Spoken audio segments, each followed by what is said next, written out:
Hey guys, what's up? Welcome back to Digital Titans. My name is Casey, and we are going to look at a session where we talk about something called as image extensions and a recent update that Google Ads has launched.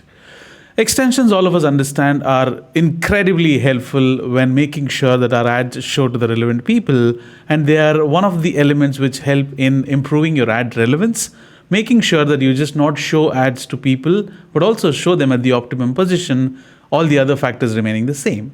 Now, I don't mean to say that your bid, keywords, budgets, etc. are not important. They are, of course, important. But what takes away the piece of the cake is when you have extensions which are incredibly helpful, you're feeding in as much context as possible to the system so that the system understands where to show your ads, whom to show, when to show, and how effectively to show. Overall, ad extensions are incredibly helpful to make sure your ads show to the relevant people at the right time, and they can play to your advantage if you can optimize your ad extensions. Probably the last type of extensions that Google has ever included in the Google Ads kit is the image extensions. Now, I had my own share of failures when trying to add image extensions. I didn't know how to add them. I didn't know where to add them. I didn't know what sort of image extensions to add. Just to try out, what I did was I tried and added my image ads that I had designed for my display ads in the image extensions. Unfortunately, all of them started to get disapproved. There are certain guidelines while including image extensions. When you add image extensions, you cannot have any text, you cannot have any animation. These have to be standalone images that describe your product best, and it is helpful if you can include images that you have in your website. However, recently there is a new update that Google has launched where you can go ahead and include certain stock pictures or stock images as a part of your image ads. Now let's try and understand if you can add these image ads from the stock sites like Pixabay, Pexels, Unsplash, etc., or do you only have to use the image stock that Google Ads provides you with? So let's get started without any delay. Let's jump onto the screen and let's see if you are able to add extensions the way you like it. Let's go ahead. All right. So let me log into my ads account. Guys, there may be slight back and forth in this video. Please bear with me. Basically, because this is the first time I'm actually trying to record a live stream. While I am not really streaming it, I just want to try my hands on how streaming works. And this is not going to be a real-time stream. I'm going to upload it later. But nevertheless, I'm just trying to dabble with live streaming. Going forward, you can expect many more streams from this channel. Let's get started. All right, so we don't need to create a new campaign. So let's pick up a campaign which already exists. Now, let's pick up this campaign. Okay. Extensions, where you go here, extensions. All right, so now these are all the extensions. Now, there are no image extensions if you see. You only have site link extensions. You only have callout extensions, structured snippet, promotion extensions. Now, let's go ahead and create an extension called image extension. But before that, let's look at what image extension guidelines are as far as Google is concerned. Image ad extensions, guidelines. You can just put in Google support. All right. Guys, remember, this is very helpful to go ahead and look at what Google has to say about these guidelines, because Google constantly changes parameters, changes factors, changes terms and conditions. Now, requirements for using image extensions. Now, the account has been open for more than 90 days. Account has a good history of policy compliance. Account has active campaigns. Account has active text ads and has been accruing spend on search campaigns in the last 28 days. So if you don't have an active account, if you don't have an active campaign for that matter, and if there are no impressions or stats accrued in the last 28 days for the search campaigns, it doesn't make any sense. So basically, now you may be asking me, what are image extensions, Casey? I don't even know what image extensions are, where they show. So what is the point of adding these extensions? Now, let's go to Google Images and let's see what image extensions are. Let's go to Google Images. All right.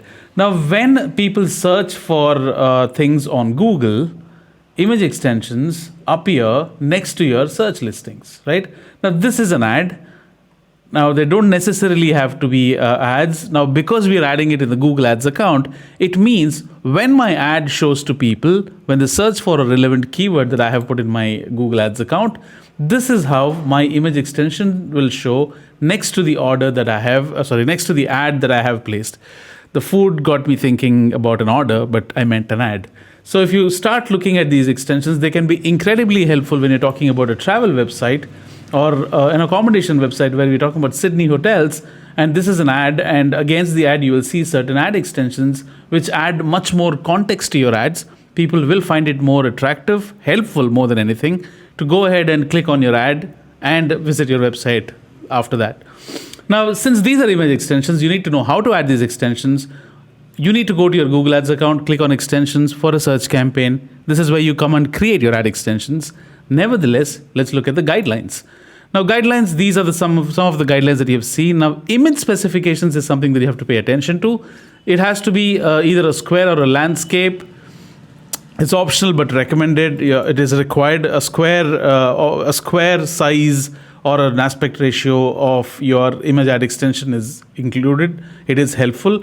These are the aspect ratios: 300 by 300, 1200 by 1200.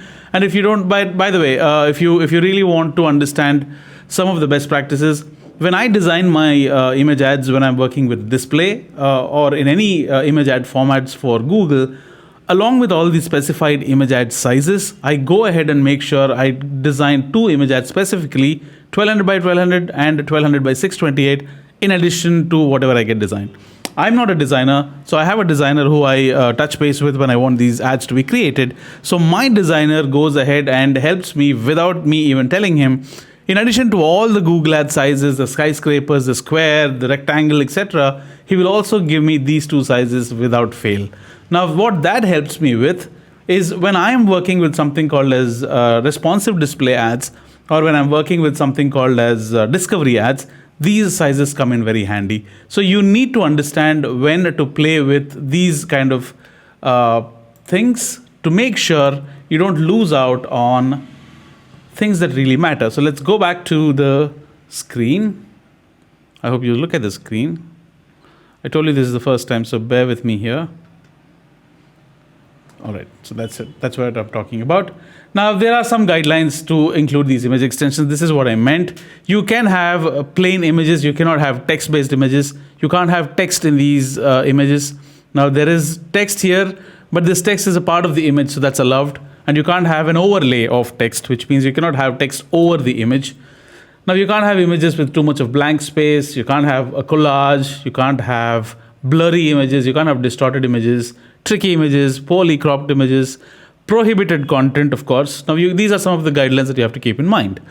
Now, apart from that, if you want to go ahead and include any other ad extension in image ad extension, keeping in mind these guidelines, you're good to go. As I said, my mistake the mistake that I did when trying to add extensions was I went ahead and included, if you look at my, these are some of the images that can be included because there is no text overlay. But sometimes I got it confused and I started adding image ads that I had developed with a text overlay on them, and they used to get rejected. Now, to avoid that, you can either go ahead and start uploading your images if you have designed them. If you don't, you can simply go ahead and choose stock images that you have. For example, if I'm talking about education related website, I can put in a keyword and let the stock image show me some of the results.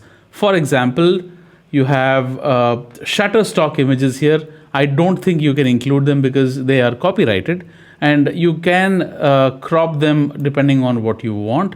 Now let's say select two aspects of the same image and I can include them, but they will be disapproved because they are stock images. You can't use stock images which are copyrighted and which need you to pay to unlock the stock watermark. But you can go ahead, and there are two errors. Let's wait. All right, so there is an error. So let's go back to a website like unsplash.com and put in something called as education, right? Now let's say I want this. I will download the smallest of the resolution because I don't want it to be bigger in size or heavier in the file size. So let's go to images. These are the selected assets that I have, asset library. Now these are the two images that I had already uploaded. Now I can upload, choose files to upload. This is the one, open it up. It will ask you and prompt you to crop it if it is exceeding the aspect ratio that Google has suggested. Now simply save it. One image won't be used. Some images you uploaded were not selected. Use these images in your ads. Go back and crop them, select them. Okay, let's go back, select this. It will ask you to crop it. Let me crop this, select these two ratios and save it. Right? Now, do you see how both, one image has been automatically cropped and added in two different sizes. One is 1200 by 1200 and 1200 by 628 or whatever. Now, we also see a slot here where my image will be displayed, and I can simply go ahead and save it. So the point of the whole discussion being, sorry, I think you missed the whole thing. So let's go to extensions. These are the image extensions that I have added. Right? Now, this is one aspect ratio, and there is another aspect ratio. I think it's taking a little while to load, but it is included. Now, once you have added these extensions, your extensions are bound to appear in front, next to your ad when people search for my ads as a part of the Google search network. So remember, there are guidelines. Unlike earlier times, you can go ahead and include stock images from any of the free stock websites. You cannot use copyrighted images. You cannot use images with text overlay. You cannot use images with blurry images, not family safe or adult content or inappropriate content. You can't use images which are distorted, upside down, all those things. You can go ahead and include stock images, and I've shown you the process to do that. I think that should give you some context as to what image ad extensions can go ahead and do for your ads. So make sure you add image ad extensions without fail, because most of the times we overlook the importance of image ad extensions, because sometimes when people search for your ads, it is completely credible to have an image next to your ad because it adds a complete context. As cliched as it may sound, one image can speak about 1,000 words. So I don't need to explain why you need to put in image extensions. Add as many extensions as possible because they can help you, your ad and your performance of your Google Ads account in ways that you can never imagine. Thank you so much. My name is Casey, signing off. Ciao.